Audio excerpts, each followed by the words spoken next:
आपण पाहत आहात स्वराज्य न्यूज. सत्य हेच जे तुमच्या समोर.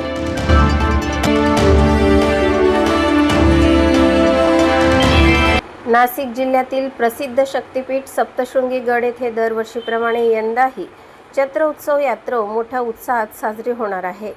3.5 शक्तिपीठांपैकी एक असलेल्या श्री सप्तशृंगी गडावर चैत्र उत्सव सुरू होत असून सप्तशृंगी देवी मंदिर ट्रस्टने पायी चालत जाणाऱ्या भाविकांच्या सोयीसाठी आणि व्यवस्थापन सुलभ करण्यासाठी मंदिर प्रशासन आणि जिल्हा प्रशासनाने महत्त्वाचे निर्णय घेतले आहेत.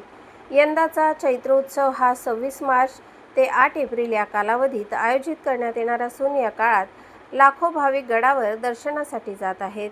दरम्यान सप्तशृंगी गडावर दर्शनासाठी भाविकांची फार मोठ्या प्रमाणावर गर्दी होण्याची शक्यता लक्षात घेऊन खासगी चारचाकी वाहनांना प्रवेशबंदी करण्यात आली असून भाविकांना गडावर जाण्यासाठी बसेसची व्यवस्था करण्यात आली आहे. नाशिक जिल्ह्यातील वणी येथील सप्तशृंगी देवी 3.5 शक्तिपीठांपैकी एक असलेले भाविकांचे श्रद्धास्थान म्हणून ओळखले जाते. मन अंबाबाई नसत कायशे त्या खानदेश ना मुंगराम बाबाले विचारा.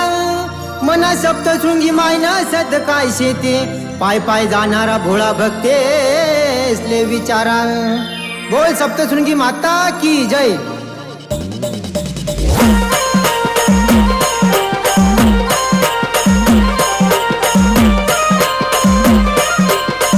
नवरात्र असो किंवा चैत्रोत्सव असो, सप्तशृंगी गडावर वर्षभर भाविकांची गर्दी असते. दरम्यान उत्तर महाराष्ट्र आराध्य दैवत असलेल्या आद्य स्वयंभू शक्तिपीठ सप्तशृंगी मातेच्या चैत्र उत्सवाला गुरुवारपासून सुरुवात होत असल्याने गडावर प्लास्टिक बंदीच्या अंमलबजावणीसह भाविकांच्या वाहतुकीसाठी सुस्थितीत बसेस उपलब्ध करून देण्यात आल्या आहेत.